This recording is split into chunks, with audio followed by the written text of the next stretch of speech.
Sala de situación. Bueno, ahora sí, arrancamos en este primer bloque de esta sala de situación. Como decimos siempre, ¿no? Lo más importante de esta sala es que nosotros podemos hablar con los especialistas. Y hablando en la semana con Guille Ponce, nuestro productor, también nos llamó mucho, a mí me llamó la atención y siempre quise tocar este tema, un libro, Después del abuso sexual. Autora Andrea Adazarian, licenciada en psicología en la UBA, trabaja en el área clínica orientada a las problemáticas relacionadas con la sexuación y la violencia intrafamiliar y se destaca además en la temática de violencia de género. Es un título fuerte ese libro. Por eso directamente la invitamos a ella y la saludamos en esta sala. Andrea, buenas tardes, gracias por estar con nosotros. Buenas tardes, muchas gracias por la invitación, Sebastián. Bueno, Andrea, el título es más que obvio, pero me gustaría que me expliques bien de qué se trata esto después del abuso sexual. Me imagino que tiene que ver con el gran trabajo que tienen que hacer en esa víctima, después del semejante y aberrante delito de haberlo sufrido, algo bastante complejo. Sí, sí, claro, muy complejo.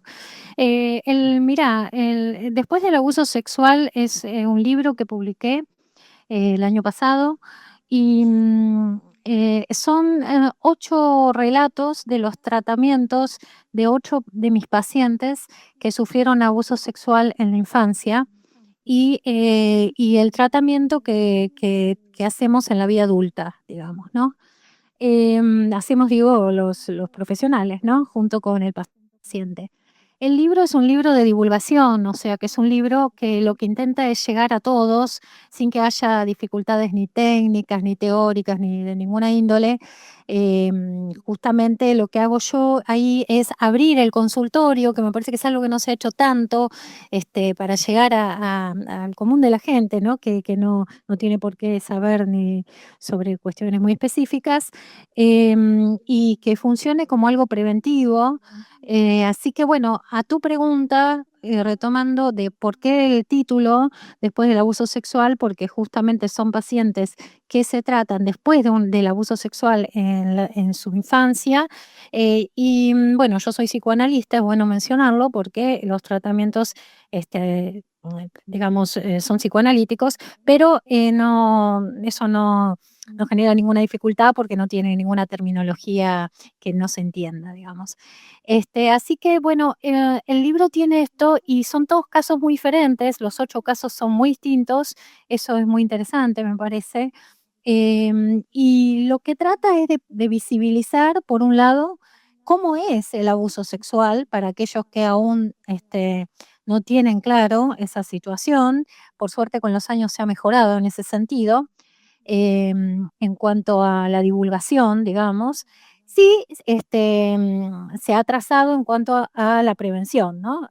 Al no haber, al achicarse las campañas de prevención, no haber directamente, y al haber cada vez menos ESI, Educación Sexual Infantil Integral, lo que sucede es eso, ¿no? Que hay muy poco de prevención. Entonces me pareció que era un libro que podía acercar no solo cómo es la problemática, sino tener una expectativa a futuro para la persona que sufrió el abuso, primero y principal, porque está viviendo una tortura esa persona, o sea, ver cómo puede mejorar, ¿no? En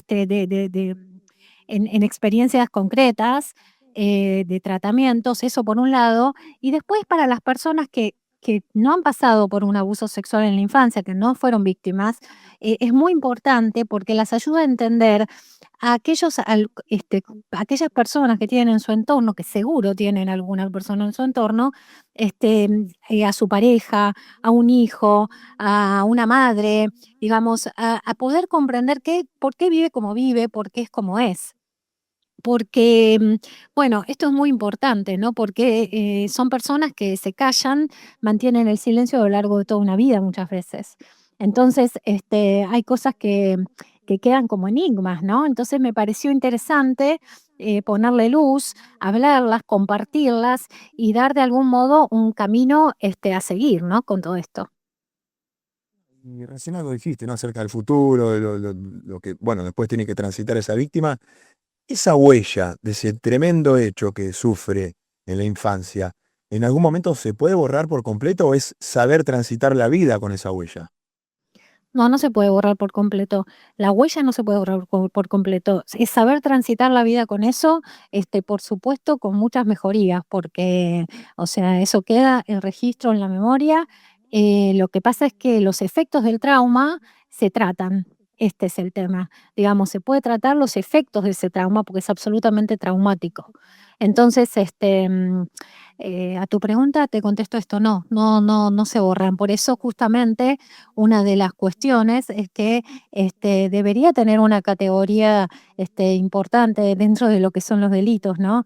Yo creo que es un delito de lesa humanidad, ¿no? Lo que se hace, con un niño, en calidad de objeto, ¿no? Se usa al niño en calidad de objeto. Y es muy interesante, además, digamos, el tema de la simetría del vínculo. Es un vínculo, siempre hay un ejercicio del poder ahí, de sometimiento. Es la utilización de un niño en concepto de objeto de goce de un adulto. Entonces, bueno, digamos, a mí me parece interesante fundamentalmente la cuestión de las personas que no conocen sobre este tema. A veces se hacen preguntas respecto de, incluso la misma víctima se hace esa pregunta: ¿cómo no pude defenderme? ¿Cómo no me di cuenta? ¿Cómo no pedí ayuda antes? Todas estas preguntas. Incluso a veces los jueces en los tribunales hacen preguntas de esta índole, que me parecen, digamos, que se trata de no entender, ¿no? Qué pasa en esa etapa. Un niño, si me permitís, me gustaría comentar esto. Un niño, no entiende lo que está pasando. El abuso pasa a ser parte de ese vínculo con su tío, con su padre, con su abuelo. Digo hombres porque la mayor parte son hombres de los abusadores, y entonces no puede discriminar. El hecho del abuso se resignifica con el tiempo, y cuanto más tiempo pasa, se obtiene mayor claridad, ¿no? Entonces digo esto porque a veces, cuando se juzga estos hechos, hay que entender que no es una violación en la calle, es una violencia sexual sutil. Cuando digo sutil me refiero a que entra dentro de los juegos cotidianos del niño, ¿no? O sea, entra dentro de la relación, con ese familiar, que además son siempre personas de su suma confianza, porque el abusador, tiene que ganarse la confianza del niño para luego poder estafarlo. ¿Se entiende esto? Sí, sí, totalmente. Y me quedé con ese término de que el niño obviamente no puede discriminar. Ahora, ese delito Sí. discrimina en los estratos sociales. Digo, esto es lo mismo en la clase alta, en la clase baja, o en alguno de esos escenarios se da con mayor frecuencia. Mira, el delito se da en todas las clases sociales, y si en algún lugar lo vemos, lo estamos viendo en este momento, digamos, en las noticias, incluso en gente muy poderosa y muy famosa, ¿no? Entonces, digo, se da en todas las clases sociales, claramente. Es un delito de abuso de poder para arrancar, digamos, ¿no? Lo que pasa es que, bueno, depende también, digamos, las condiciones sociales del niño hacen que tenga tal vez sí más o menos recursos para, salir de ahí. ¿Qué quiero decir con esto? Vos me decís, por ejemplo, una familia que está en condición de pobreza, es muy difícil que esa madre pueda agarrar a ese hijo y llevárselo hacia otra casa, a otro lugar, separarlo del padre abusador o del familiar abusador. Es muy difícil porque económicamente ahí sí necesita que el Estado le provea alguna herramienta económica para hacer un movimiento y sacar al chico de ahí, ¿no? Pero una familia que a lo mejor está en mejor situación económica puede hacer otras cosas, contratar un abogado, hacer la denuncia, tiene tal vez un poco más de información en algunos casos, pero la verdad es que no es un delito que esté circunscrito a una sola clase. O sea, atraviesa todas las clases sociales. Bueno, está a las claras hoy en día eso, ¿no? Em, y tampoco tiene que ver con la formación de la persona. Es decir, hubo un pediatra, hace unos años atrás, famoso, que era un abusador, y como esta persona, o muchísimas otras personas muy formadas, ¿no? Profesionalmente me refiero. O sea, no tiene que ver con eso. Bien, y a ver, el tema de, por ejemplo, en la justicia, recién ya algo hiciste referencia a algunos ejemplos de jueces o Sí. tribunales que hacen algunas Mm, preguntas. sí. eh, Me imagino que hay de los dos tipos de justicia, ¿no? Aquellos que están preparados, que tienen las herramientas, y los otros. Y en cuanto a la educación, los colegios, por ejemplo, Sí. ¿están a la altura de las circunstancias? ¿Están en condiciones de darles las herramientas a esos chicos que tal vez puedan llegar a usar para poder salir de eso, cuando en realidad su propia familia tal vez no la está pudiendo ayudar, ¿no? Lo que pasa es lo siguiente, o sea, lo único que hay de prevención es la ESI, ¿sí? Y para que la ESI se dé y se dé como corresponde, primero es una ley nacional, debería darse de Ushuaia a La Quiaca, o sea, es obligatorio de cumplimiento. No se hace. Y además se adapta al cliente, digamos. Si es un colegio privado religioso, entonces hay ciertas cosas que no se dan. Y después hay que poner presupuesto para las horas de los docentes también y para su formación. Entonces es muy importante esto que vos me preguntás, porque es el único lugar que tiene el chico. Pues, tenemos que pensar que los chicos están escolarizados desde el jardín. Entonces, la ESI está para todo, está adaptada para cada ciclo educativo, digamos, para el jardín, para el primario, para el secundario, y eso es lo único que nos ayuda a que el chico diga: "Esto me está pasando", levante la mano y diga algo, y se dé cuenta que tiene que pedir ayuda, que lo que le están haciendo no debe suceder. Entonces, ¿por qué te digo esto? Porque esto que vos decís, la familia no lo puede ayudar, no, no solo no lo puede ayudar, sino que a veces la familia es el peor lugar en muchas ocasiones respecto del abuso, porque el abuso sexual, la gran mayor parte de ocasiones es intrafamiliar. Y si no es intrafamiliar, es alguien muy cercano al niño. Puede ser un docente, un religioso, alguien que tiene autoridad sobre el niño, una autoridad incluso afectiva, lo cual lo hace más difícil. Esto me interesa siempre decirlo porque después en la vida adulta, por eso yo, si hay algún adulto escuchando que lo vivió y no lo trabajó, no lo habló, es importante que lo hable, porque después en la vida adulta los vínculos de amor, la pareja, las amistades, los vínculos sociales se dificultan mucho, porque esa víctima, esa persona que fue víctima de abuso, le cuesta mucho confiar. Le cuesta mucho sentirse parte de un grupo, siempre se siente diferente. Entonces, durante muchos años de su vida se cayó, no contó. Es una persona que se la ve extraña, se la ve muy reservada, que no comparte cosas de su vida. O sea, hay un montón de indicadores, tanto en adultos como en niños, que nos llevan a hacernos una pregunta.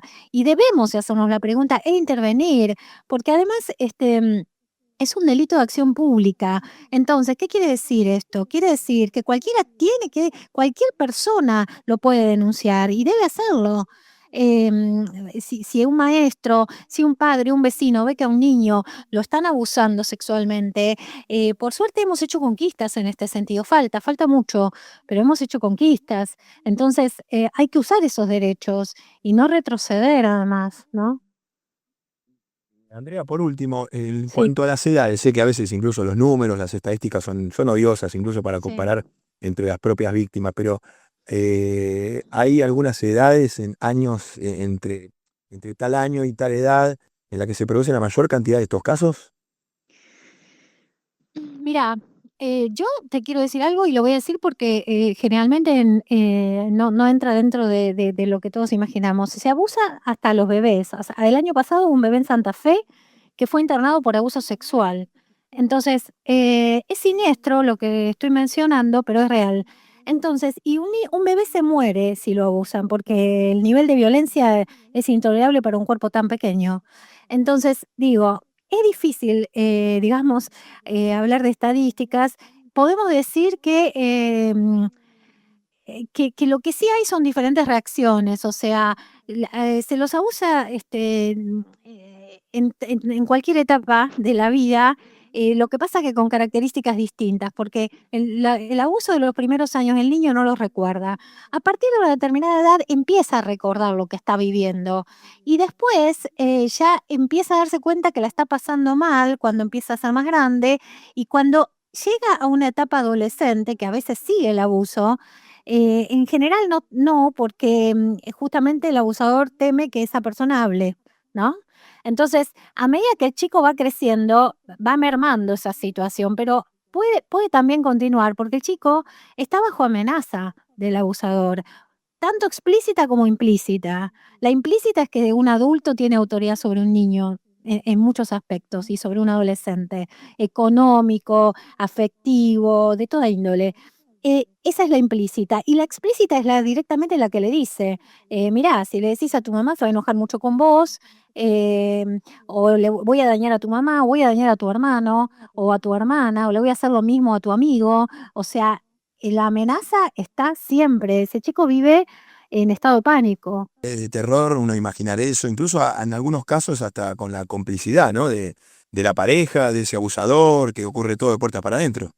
Bueno, eso es terrible. O sea, cuando hay un adulto que es cómplice, lo primero que digo, si hay algún adulto que es cómplice y escucha esto, es que es muy difícil que la víctima lo perdone. Eso es lo primero que digo. Digo, hay que tener muy claro que por más que el, mm, por más que sea la pareja, el amor de su vida, el victimario, hay que creerle al niño, hay que cuidar al niño y lo demás se verá. Porque, digamos, hay que tener claro que si no se cuida al niño en ese momento, eso no va a tener reparación. No, es muy poco probable que eso suceda. Después están las situaciones, ya que como vos lo mencionás, al extremo de trata, digamos, ¿no? Como, bueno, dar un niño, ya eso es todo un contexto muy, muy perverso, que no es lo más habitual, hay que decirlo, em, y es mucho más visible, digamos, ese contexto de algún modo, porque hay muchos involucrados, muchas personas, y cuanto más personas, más posibilidades hay de detectarlo, ¿no es cierto? En cambio, el abuso que se da, por lo general, se mantiene en secreto entre dos, ¿no? Entre el niño y el abusador en situaciones muy íntimas. Me interesa agregarte, si me permitís, que esto se agravó en estas épocas con el tema de la tecnología, porque antes el abuso se daba, sin testigos, ¿sí? Ahora el abuso puede ser, comercializada la imagen, puede ser una fuente de ingreso, terriblemente, puede ser, algo que se haga viral. Es decir, lo que quiero decir es que el abuso, se multiplica, ¿no? Entonces esto, es algo que cambió con la tecnología, con Internet, y que, bueno, me parece que también esto merece otro tipo de sanciones, ¿no? Y hay que estar muy atentos, además, y enseñarle a los niños, ¿no?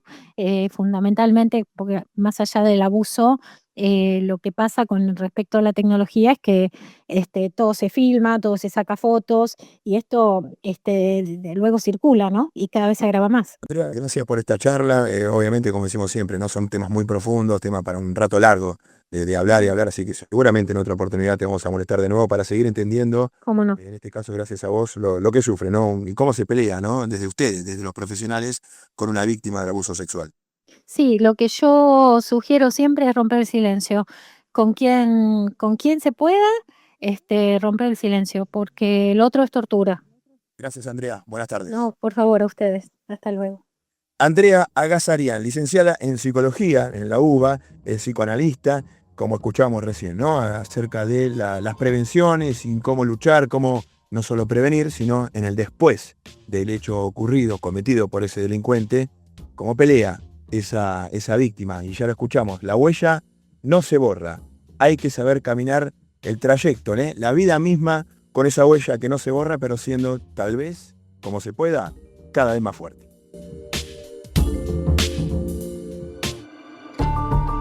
Sala de Situación, la realidad en primera persona, con Sebastián Domenech.